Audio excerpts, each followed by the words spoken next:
Hello, everybody, and welcome back to the newest episode of the Bones of Baseball. Episode 7. You interrupted me. My name is Jackson Bone. And I am Michael Bone. And we're going to be talking all things Atlanta Braves and weekly MLB news. Last week of the season, so we're going to go hard. We're going to go fast. Stay with us. Let's get started.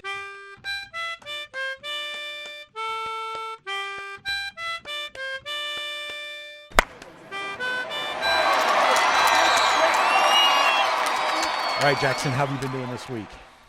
I'm sad. Why are you sad? I think you said you were sad last time, too. I don't remember. No, I was tired last time. Oh, because you had school. Because I had school. I still have school. That's right. I have school That's for not going away for a 4 while. years. Yeah. I'm sad because there's no more regular season baseball today, after today, Yeah. for 6 months. That was kind of weird Yeah. to hear them say that today, Yeah. to just know that the regular season is over. Yeah. I remember beginning of the year, in April. I remember watching spring training games on my phone at work, just sitting there, and everyone's like, why are you watching spring training games? They're stupid. I'm like, not to me. Not to me. Is that the way things are, though? When they're going really good, Yeah. you never want it to end. Yeah. And that's the way that the year was for the Atlanta Yeah. Braves, to have won 104 games. Yeah. And you just didn't want it to end. They were playing so well. Yeah. Have been playing so well. But we got to get to the postseason. Yep. We got to get to the postseason, and we got to do a deep run of the postseason. Okay, so I thought we would go through and individually name awards. Oh, you've got awards for us. for the Braves. Yes. Okay. So awards for players on the Atlanta Braves. Yep. Okay. What are we starting with? I think we'd start with the softball, little underhand toss. What? There's a softball toss award? No, What? Who's just a soft award? you're stupid. I don't know what you're talking about. I'm throwing you a lob softball. It's an easy question. I'm a an casual easy fan. award I'm a to casual give. fan. I don't know what you're Oh, talking my about. word. You know what? Don't mess with me. I'm dressed like a lumberjack today. Literally the easiest. I will, Listen. throw an axe I at you. have awards, because that's that what I lumberjacks thought do. we They could throw give axes out. at people. and you're over here being like, what? The softball? Is that really the way I sound? Yeah. I think your point was made. Let's move on. Share your first softball throw question. Who's the MVP for the Braves? Ronald Acuna. I concur. See, easy question. Well, I knew what you were going to say, so I figured I'd better say it. Well, we 'Cause can you already have called me dumb. we can have differing opinions. I would have called you dumb if you said. It is really hard, though, to see a ball player have 54 home runs Yeah. and 132 or 3 or something like that RBIs And over 100 walks. and be batting 280. Yeah. I think like 282 or something like that, and not give him the MVP. I think if Olsen had these numbers last year, he would have been an easy MVP over Mm. Goldschmidt. He just had better numbers overall. Yeah. But I concur. Ronald Acuna Jr. is the most valuable player on the Braves, and I believe he is the most valuable player in baseball. Just across the board. Yeah. Absolutely. Okay. Next question. Okay, this is a hard ball, It's a medium ball. medium ball. Medium ball. What is that called? Knuckleball? No. Change up. Who is your Braves Cy Young Award winner? Strider's ERA is almost 4. Yeah. It's like 3.8 something or something like that. But he's got 20 wins. But wins doesn't a Cy Young Award make, which is probably going to be reflected in this year's National League Cy Young Award winner. I think Fried's the better pitcher. I think Fried is the better pitcher, but he only pitched 72 innings Okay. because he was hurt. Yeah, so which makes it hard to give him the Cy Young. Are you going to say Strider? I am going to say Strider because I saw the stat. I don't have the exact numbers. One, if you break a record set by John Smoltz, you're no slouch, Yeah, I wasn't thinking about that. right? 282 One. strikeouts. I think it's 281. Yeah, that's awesome. So if you can break a record that was set by John Smoltz, you're having a pretty decent year, Yeah. right? I saw this stat where Spencer Strider against teams that had a record above 500, he had like a 2.5 ERA, like a 2.25 ERA. Oh, really? And then with teams that were below 500, he had like a 5 ERA. So it's almost like he always had that little bit of juice left over. to pitch for the big teams and then kind of like push back on the little teams and stuff. I don't think that specifically constitutes a Cy Young award because you want to pitch good all across the board. That's a great stat to have in the postseason, though, by the way. Exactly. That's awesome. You know, early in the year you would have said Elder, but Elder really struggled the last couple starts. Yeah. Charlie had that month where he walked like 6 batters in a row, then 7 batters in a row, then 6, and then went off for a month and pitched like 22 scoreless innings. Yeah. And then walked, and then got hurt the last couple weeks of the season. Hopefully he comes back strong for the playoffs. But because Spencer Strider never missed a start, was an absolute beast on the mound when he was on against those good teams, I think he is the Cy Young Award winner for the Braves. Does that include the bullpen? Yeah. You don't think anybody outshined Strider? No, not bullpen-wise. If we had a reliever of the year award, I would probably give it to either Raisel Iglesias or Joe Jimenez. Jimenez? Yeah. Really? Okay, listen. Boy, he stunk today. Yeah. Listen here, everybody. For those of you who are new baseball fans, there was this man on the team. His name was Luke Jackson. All right? And he was on the Braves for a long time, like 5 years, right? As a reliever, okay, which is super rare. But every time he would come out of those gates, I'd be like, oh, no. The game is over. Oh, no. The game is over. Come on, right? And then he pitched so bad in 2020, the COVID year, that he didn't get a roster spot on the playoffs, on the playoff roster, even though the playoff roster was the 40-man roster. It wasn't 28, it was 40. He was so bad, he didn't even get a spot on the 40-man roster, right? But then he came in 2021, dominated, had a 1.98 ERA through Learned the his entire lesson. year. Yeah. But still, if he came on in a game where it was like a one-run game or like a tie game, it's like, oh, no. Him and Will Smith both. Will Smith's a different story. Yeah. But Luke Jackson had great numbers, but no matter what, I was always nervous when he was on the mound.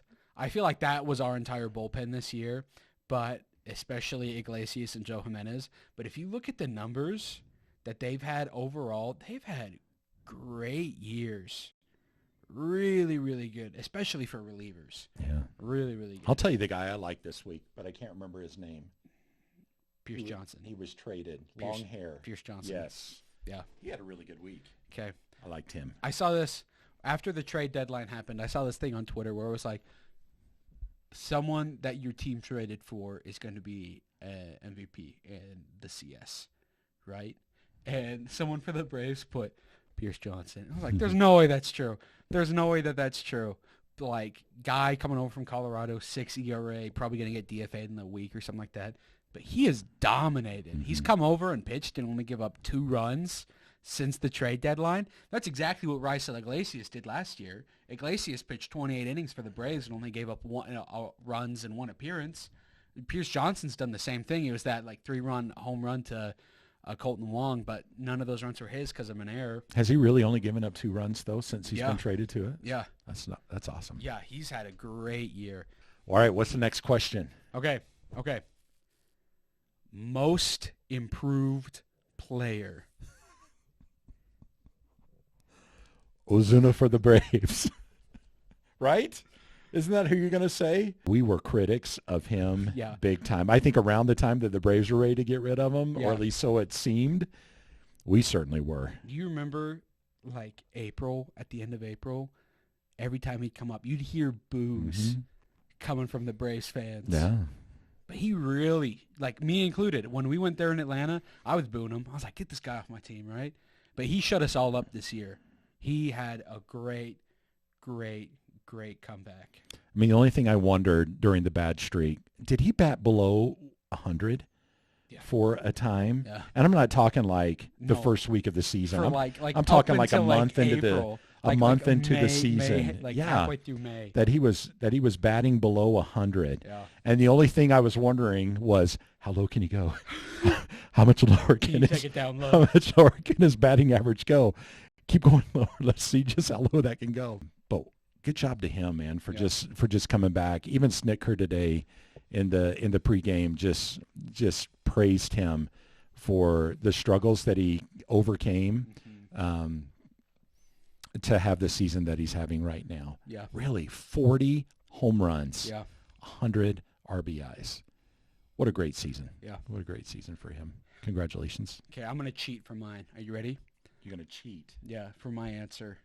Okay. I'm going to say the entire Braves offense. That's cheating, Jackson. It's not cheating. You did not let me know that I could have chosen the entire you gotta team. Think outside the box. I didn't choose the entire team. I said the offense. All right? Okay. The Braves offense Yes. is the most improved? Yes. And I'll give you some numbers. Well, what if I said Ronald Acuna's strikeout rate? Can I say that is the most stealing improved? My thunder. Oh my gosh. Let me tell you these stats. I'll take it out. I am so sorry. Long I will take it to out. Get these stats. Erase, Okay. erase, erase. All right, listen. Danger Will Robinson. Danger Will Robinson. So stupid. Listen to these stats. I did such a good job of compiling. Okay. Marcell Ozuna had the best year of his career since 2017. But he hit the most home runs he's ever had this year, right? Orlando Arcia, best career year he's ever had this year. Yep. Eddie Rosario since 2019. Matt Olson, ever. Ronald Acuna Jr., ever. Ozzie Albies, ever. Austin Riley, he had a really, really good season last year, like really, really good. But he's just been consistent, and he lowered his strikeout rate this year too. Oh, did he? Yeah. Sean Murphy, best year he's ever had. Michael Harris, he had a down year. He's number 2 in the most improved, by the way. He was playing really poorly too. Yeah. And now finished the season batting right at 290. Mm-hmm. Awesome for him as well. Yeah. And then here is the thing that I want to focus on.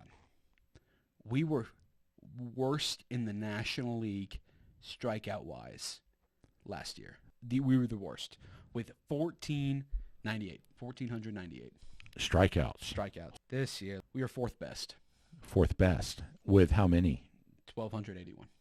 1,281. So it's 200 less strikeouts. Wow. Actually, that stat's really surprising to me because I would have thought you'd say if we were the worst at 1,400, that best would have been probably like 700 or 800 or something like that. But there's only a 200 difference in strikeouts. Yeah. So I thought that was really interesting. And that is what happens when a good team can thump but can put pressure on the pitcher from the very start of the game, right? Because if every person can hit a home run and then you put someone on base, you're not just thinking about that person on base or the person who's hitting. You're thinking about the next guy up and the next guy up and the next guy up. Yeah. Like, you remember that game against the Twins when their ace, Joe Ryan, came in? And everyone's like, oh, yeah, it's going to be a tough game for the Braves offense. They're going to get shut down today. And back-to-back homer, strikeout, homer. So 4 home runs in an inning, and that was it. The game was over then. Yeah. I can't tell you how many times I heard Braves announcers when the Braves were putting together hit after hit after hit. They would make a very similar comment. It's like, what do? Just the next guy's coming up, and who's coming up next? And it's not a weak lineup, and everybody's contributing. I have one more award. Okay. That I want to talk about. So Dr. Phil, for those of you who don't know, you know who Dr. Phil is, right? Oprah Winfrey's friend. Is he Oprah Winfrey's friend? I know that he used to go onto her show. Bald man with the mustache. He has this place called Turnabout Ranch, where he sends troubled children to go and turn their life around and hopefully improve.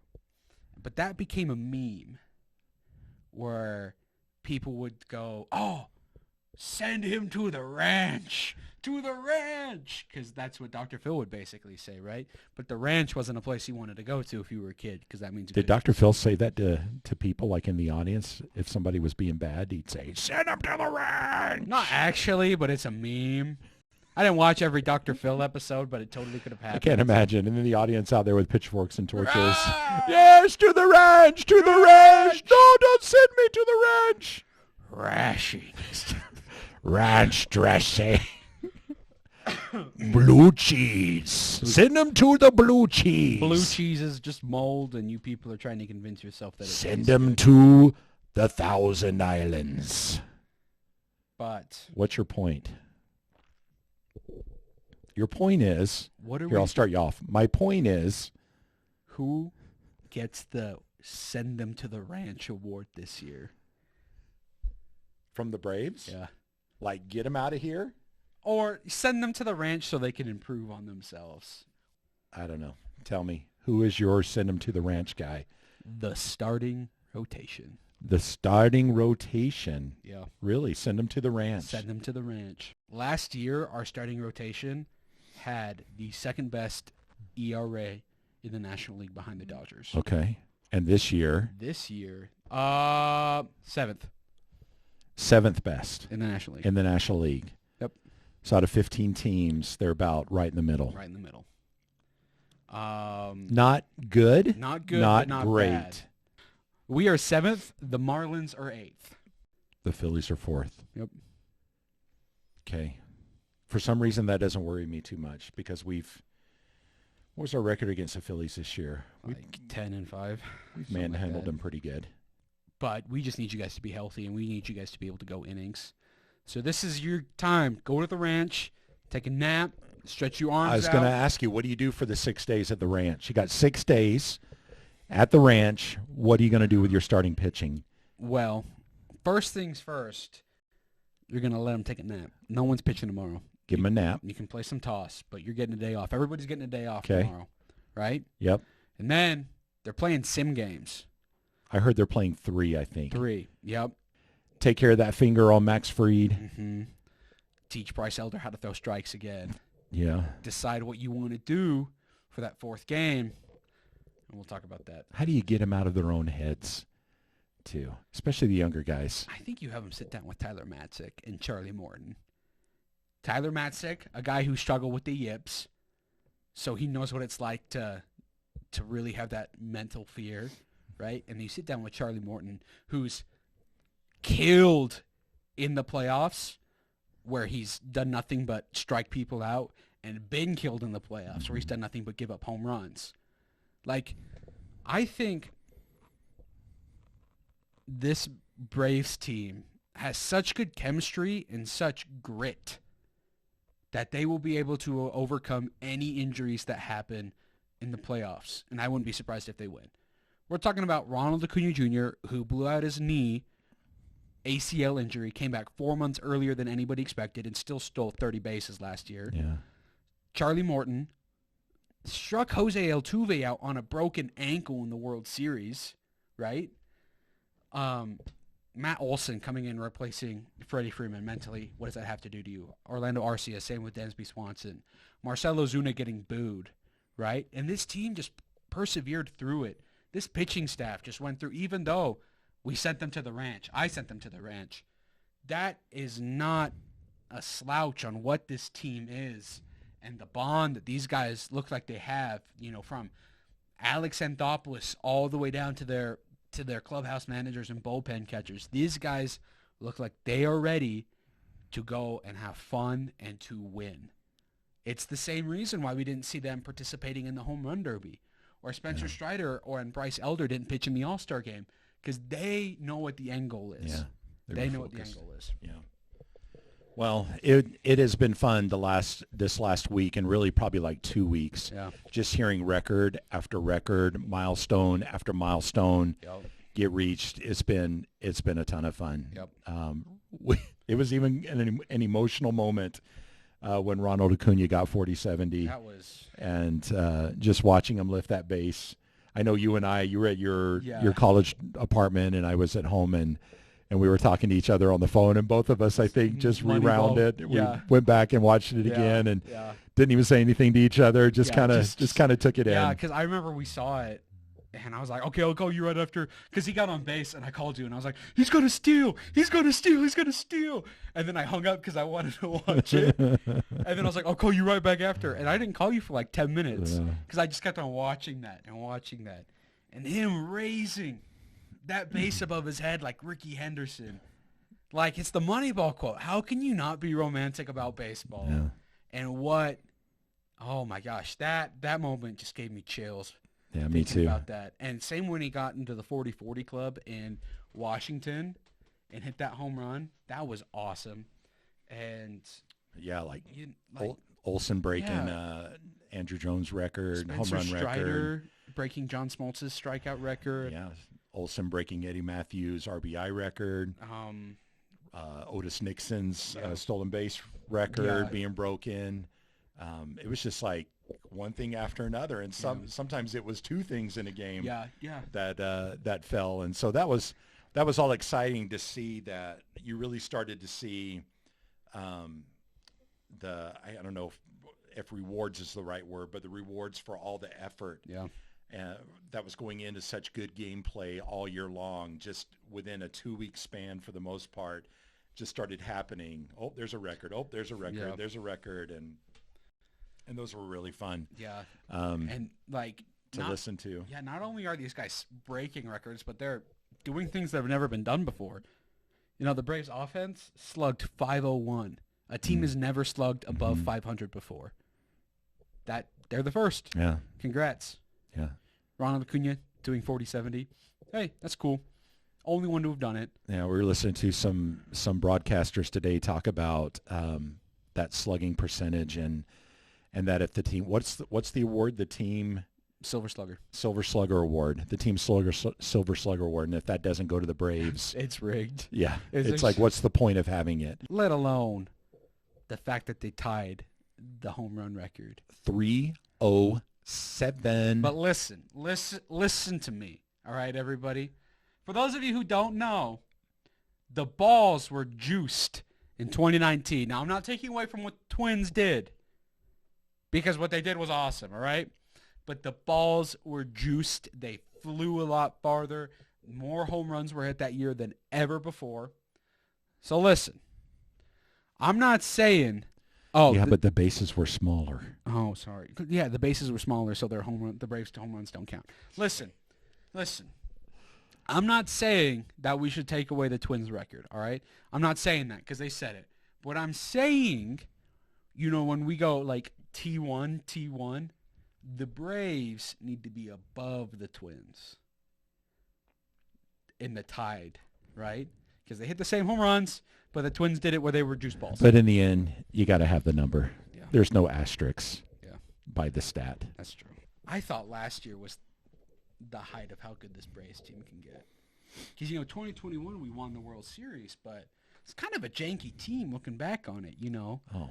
You got... There was definitely more excitement and nervousness going into the end of last season with that series against the Mets. Yeah. There was a lot on the line in that series that wasn't really there this time around, other than the excitement of breaking records. Was the big thing. I think our Mets series this year was the Dodgers series that happened. Yeah, I think so too. But that was in August. I was super excited in that one. Yeah. Was that really back in August? End of August, beginning of September. That's been over a month. Yeah. Oh my gosh, that's crazy. That's been a month. Yeah, it's like, I don't know. I remember 2018, we were driving home, and you were like, I think the Braves team is going to be really good this year. And it was like May. I was like, oh, okay. And we watched, and I was like, yeah, this team is good.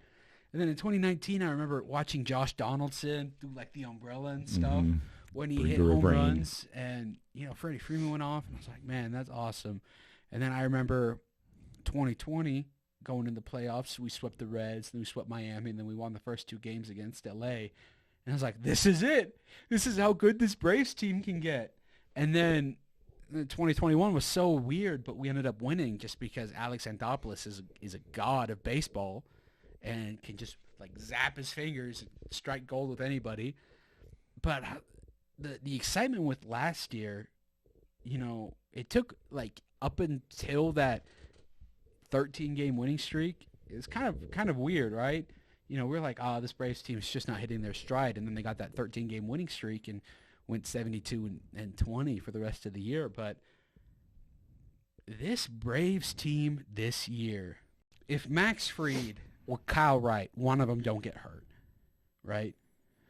We would be looking at this Braves team and saying, this is one of the best Braves teams of all time. And that's without them winning the World Series. If this team goes all the way and wins the World Series, I think this is one of the best teams of all time with how they pitch, how they hit, how they field, how they run, and the vibes that they have. There's nothing that has me thinking that the Braves are much less starting pitching slightly just because of injury, but there's nothing that has me thinking that they are less than their top performing moment this year going into the postseason. Yeah. Their offense is healthy. I'm so excited about that. There's nothing in me that has me worried about the Braves playing in this postseason and having me be afraid that they're not going to win at all. Yeah. I absolutely believe it. I mean, the fact that they are seventh in pitching right now, in starting pitching, and seeing the Dodgers and the Phillies just kind of equal in the same way, just right around there, and knowing that we've beaten all of them, we have better records than any of them, gives me even more confidence that even in our weaknesses, which I don't even think are bad, even in our weaknesses, we have the ability, we have the capacity to win the World Series this year, and I don't have any fears about it. I think we're going to walk away with a trophy at the end of the postseason. Me too. And I think it's staying exciting to win two world championships in 3 years. Yeah. Will just be incredible. It's incredible to watch this team play. Pilar. Yeah, Kevin Pilar. He hasn't played good in 3 years, and he's been a bench player with 9 home runs and 30-plus RBIs. He's been an important guy, Travis d'Arnaud's our backup catcher, but he has 13 home runs. It's like we let Freddie Freeman walk, and we're a better team now. We let Dansby Swanson walk, and we are a better team now. Not because the people we brought in were better, but because everyone else stepped up to the plate. And because of what else we were able to do with that extra capital, with those extra positions. Let the kids play. And the kids are playing, and they're playing good. Yeah. It's exciting, and I feel privileged to be able to watch this and go, that's my team, baby. It's pretty fun to be alive in 2023 and to be an Atlanta Braves baseball fan. Yeah. And I think one more shout out that we need to give are the Atlanta Braves fans who go and watch the games as well. We counted for 6 in attendance for the Astros Braves series. You're welcome. I think if they built another level, it would sell out. You think so? I think so. At some point you're going to get diminishing returns, but you think another level will do it, huh? If the team keeps on winning, Well, that's pretty exciting. I wish we lived in Atlanta. I wish I could talk your mom into moving and retiring in Georgia. Son, you need to go find a job in Georgia. That's my job. Find a job in Georgia, and then maybe I'll be able to talk mom into moving there because she loves you. You can't talk any lawyer older sister, dentist older sister into doing that. All the pressure's on me. That would be great too. It'd just be great if our whole family moved to Georgia. Yeah. But the unfortunate thing about Georgia is they have giant spiders and cockroaches, and termites eat the house, and I would have bad dreams constantly about my house being eaten up. All right. Well, every game you watch and the opposing pitcher gets taken out, and then they turn the lights up and the chop comes on. That's pretty fun. The vibes are immaculate from top to bottom at Brave Stadium. From players to fans to the mascot. Blooper. We love you. We love you, Blooper. I need a keychain. With Blooper on it so I can hang it on my lanyard that I wear to work and children can see it. Are you going to hang it next to your George Washington lanyard? I would. With your presidential lanyard? I would. You're going to be like, this is King Blooper. I would. Better than George Washington. He's the next president of Tom the United Jefferson. States. I'd vote for you. He's so easy to remember. People are just going to go to the voting stations and Blooper. I vote for Blooper. Blooper. Thanks, folks, for tuning in today to our 7th episode of The Bones of Baseball. It's the end of the regular season. It was good to have you with us on this show. Our next episode will be a special episode as we talk about the postseason. That will be coming up shortly. But until then, like us, subscribe to us, and we'll see you soon. Love you guys.